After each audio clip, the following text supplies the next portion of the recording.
Olá pessoal, boa noite. Aqui quem fala é o Paulo, do curso de mestrado profissional no ensino de física pela Universidade Federal de Alagoas. Estou aqui para gravar uma videoaula da disciplina de eletromagnetismo, que tem como professor o professor Samuel. O meu objetivo dessa videoaula é demonstrar o teorema de Stokes. Mas antes da gente demonstrar o teorema de Stokes, vamos saber o porquê que desse teorema chamasse teorema de Stokes. Então abordaremos aqui um contexto histórico do nome do teorema. Após o contexto histórico, a gente vai saber a diferença, o que diferencia o teorema de Gauss com o teorema de Stokes. Posterior, vamos abordar o que é um bordo de uma superfície. Logo em seguida, vamos explicar a orientação da superfície e, por fim, a gente vai explicar, ou melhor, provar o teorema de Stokes. Então, de acordo com as literaturas, o teorema chama-se teorema de Stokes, em homenagem ao físico matemático islandês George Stokes. Stokes foi professor da Universidade de Cambridge e ele sobressaiu por conta dos seus estudos sobre vazão de fluidos e luz. E o teorema de Stokes, na verdade, ele não foi descoberto por Stokes, né? Ele na verdade foi descoberto pelo físico escocês William Thomson. Stokes só soube desse teorema por carta enviada de Thomson e pediu a seus estudantes que o demonstrassem. Mas não vi em 2 livros de eletromagnetismo, em 2 livros que eu tenho aqui de cálculo, não vi dizendo se os alunos de Stokes, se eles conseguiram demonstrar ou não. E o que diferencia o teorema de Stokes com o teorema de Gauss? Como vimos em aulas anteriores, o teorema de Gauss, a superfície S, que a gente chama de S, ela tem que ser uma superfície fechada e define o volume V. Já no teorema de Stokes, a superfície tem que ser aberta. Então, por que a superfície tem que ser aberta para o teorema de Stokes? Ela tem que ser aberta para que exista um contorno C, certo? Porque se for fechada, não vai haver um contorno C. Aí eu trouxe aqui algumas demonstrações para a gente tentar explicar melhor o que seria uma superfície aberta para que exista um contorno C. Então a gente pode ter como exemplo aqui esse ovo. Esse ovo, se a gente olhar a superfície desse ovo, a gente não sabe onde ela começa e onde ela termina. Então dessa forma a gente conclui que essa superfície não tem borda ou curva, né? Alguns livros diz curva. Já este outro exemplo aqui, a gente analisa aqui ao lado dessa superfície aqui. A gente não sabe onde ela começa, é onde ela termina. Aqui é fechado e aqui é aberto. Então aqui essa superfície aqui termina. Então essa parte aqui, toda essa parte aqui, a gente chama de bordo, certo? Essa parte aqui onde a superfície está aberta. Ou a gente pode chamar também de curva de uma superfície S. Então, continuando aqui, a gente, sobre a orientação de uma superfície, a gente pode orientar a superfície de 2 formas, né? Nesse exemplo aqui, onde a gente tem uma superfície S, a gente pode usar aquela regra da mão direita. A gente tem aqui um vetor apontando para cima, onde pode ser o dedo, a mão direita, o versor é o dedo apontando para cima, e esse outro dedo aqui significa dizer que o trabalho realizado nessa superfície vai ser nesse caminho aqui. Vai ser nesse caminho. A gente não pode dizer que isso aqui é no sentido horário, porque o teorema de Stokes ele é aplicado no espaço e não em um plano, né? E a outra forma é essa aqui. A gente também pode usar a mão direita, se a gente colocar como está aqui, o vetor para baixo, apontando para baixo, então o caminho a ser percorrido vai ser nesse sentido aqui. Vai ser nesse sentido. Então, essas são as duas orientações de uma superfície. E o teorema de Stokes ele pode ser escrito como dessa forma, né? Como podemos ver, a integral de linha em torno de uma curva de fronteira S da componente tangencial de f é igual à integral da superfície da componente normal do rotacional de f. Então, aqui pode ser definido, pode ser escrito como o teorema de Stokes, certo? Então, vamos trocar aqui de folha. Vou dar uma pausa aqui no vídeo para a gente trocar aqui de folha para que a gente tente demonstrar esse teorema de Stokes. Então, pessoal, continuando a nossa videoaula aqui da demonstração do teorema de Stokes. Então, como devemos saber, o teorema de Stokes ele é muito difícil de ser demonstrado num caso geral.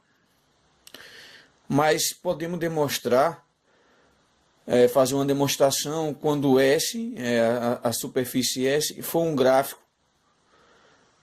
de um campo e uma superfície e um C forem bem comportados. Esse C é a borda ou a curva da superfície S.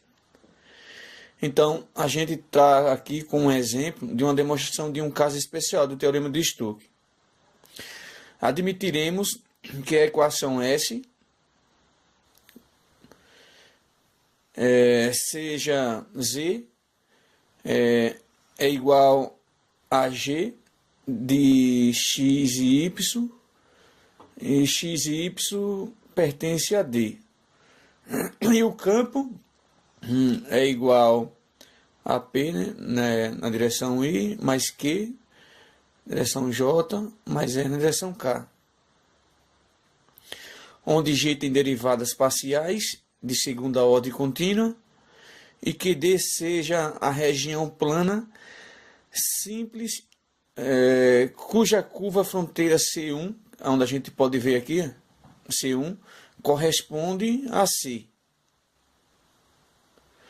Se a orientação de S for para cima, como a gente viu logo no início dessa videoaula, se a orientação da superfície S for para cima, então a orientação positiva de C corresponde à orientação positiva de C1, como a gente pode ver aqui na figura.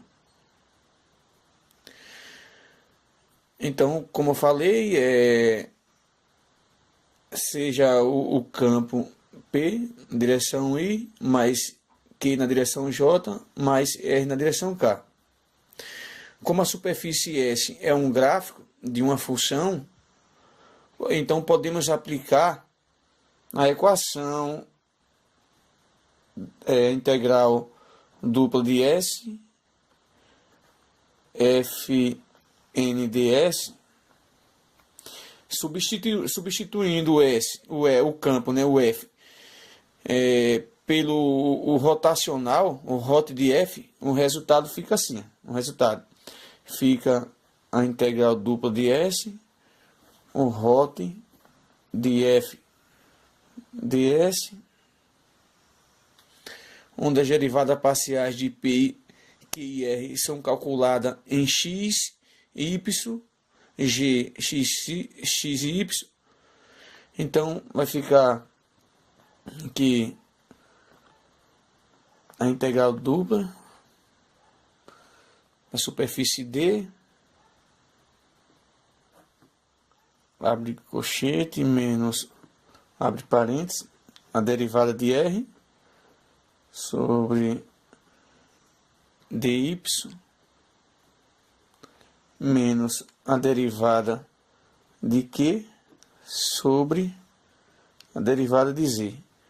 Fecha parênteses, dz sobre dx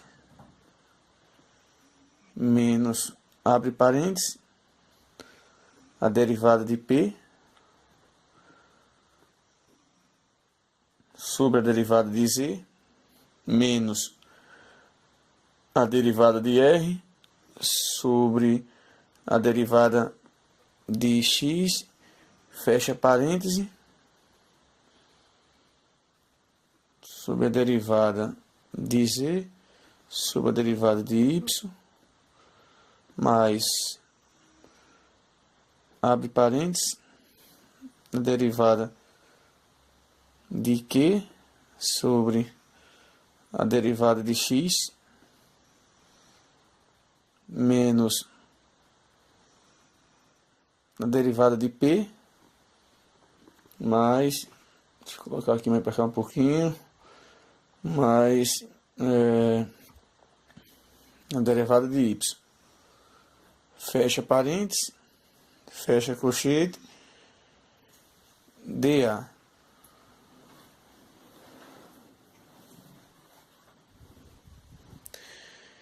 É a representação paramétrica da curva, né, nessa superfície 1 aqui do gráfico. Então, a representação paramétrica de C, podemos representar por x, xt, y é igual a y de t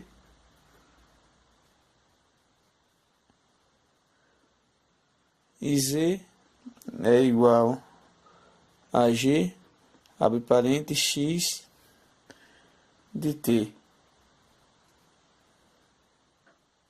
vírgula, y de t. E a menor ou igual a t e t menor ou igual a b. Isso nos permite, com a ajuda da regra da cadeia, calcular a integral de linha, como nós podemos demonstrar aqui agora. Então, vai ficar aqui a integral de C do campo f dr é igual a integral no limite AB, abre parêntese, P derivada de x sobre dt, mais Q derivada de y sobre dt, mais R a derivada de z sobre dt. Então fecha parênteses, dt. Aqui fica integral no limite AB, P dx dt, dx dt, mais Q dy dt, mais R, abre parêntese, é dz sobre dx, multiplicando dx dt, mais dz sobre dy, vezes dy sobre dt. Fecha parênteses, fecha aqui, dt. Continuando, a integral no limite AB, abre colchete, abre parêntese, P mais R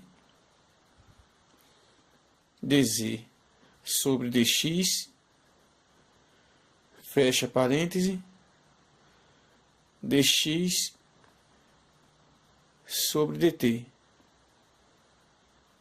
mais, abre parêntese, Q mais R dz sobre dy, fecha parêntese, dy sobre dt. Então, fecha colchete dt. Continuando a nossa integral, fica integral da superfície da curva da bordo C1, abre parêntese, P mais R dz sobre dx, fecha parênteses, dx mais, abre parênteses, Q mais R dz dy, fecha parênteses,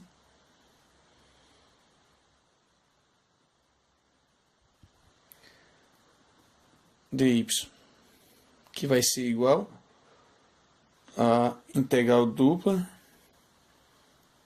da superfície D, abre colchete, derivada sobre dx,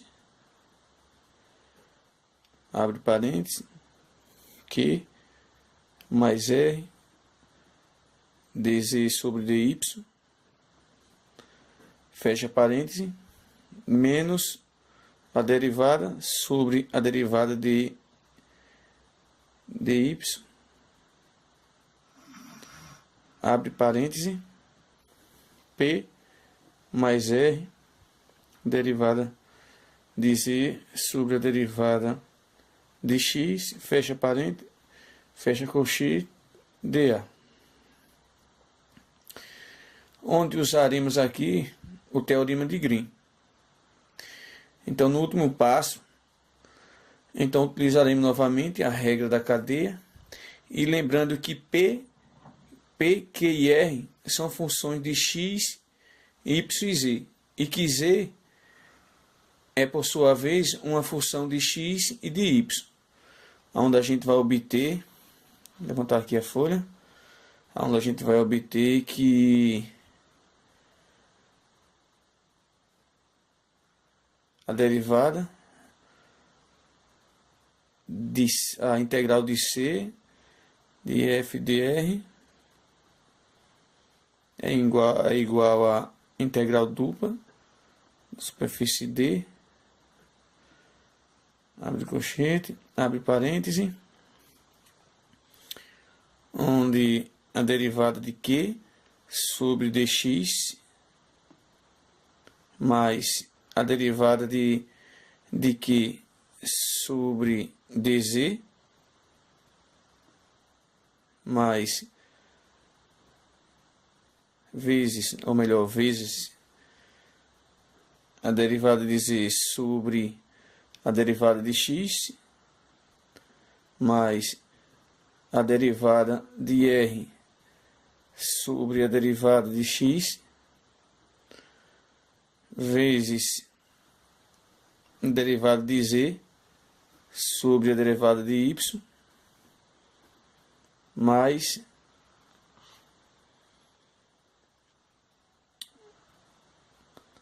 a derivada de r sobre a derivada de z vezes a derivada de z sobre a derivada de x vezes a derivada de z sobre a derivada de y mais r, a derivada ao quadrado de z sobre a derivada de x e a derivada de y. Fecha.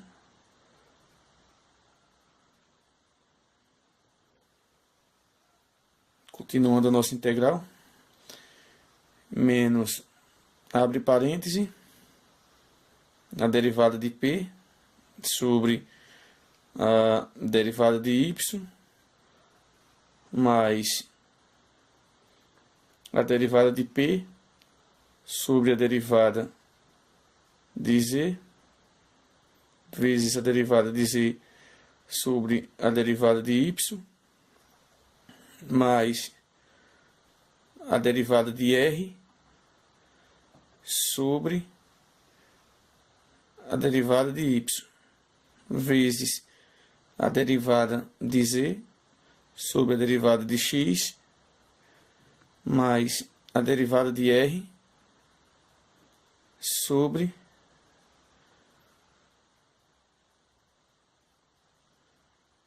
a derivada de z vezes a derivada de z sobre a derivada de y vezes a derivada de z sobre a derivada de x mais r, a derivada ao quadrado de z sobre a derivada de y, a derivada de x. Então aqui a gente fecha dA. Como a gente pode ver aqui, 4 dos termos da integral vão se cancelar. E os 6 resultantes podem ser reajeitados para que coincida com a equação ou com o teorema de Stokes. Ou seja, quando a gente conseguir aqui reajuntar, cancelar alguns termos, a gente vai conseguir provar que a integral de uma curva de uma superfície S do campo f dr é igual à integral dupla de uma superfície do rótulo do f ds. Então é isso aí, pessoal. Isso aqui foi o máximo que eu consegui fazer para provar a demonstração de um caso especial do teorema de Stokes. Valeu, um abraço e até a próxima oportunidade.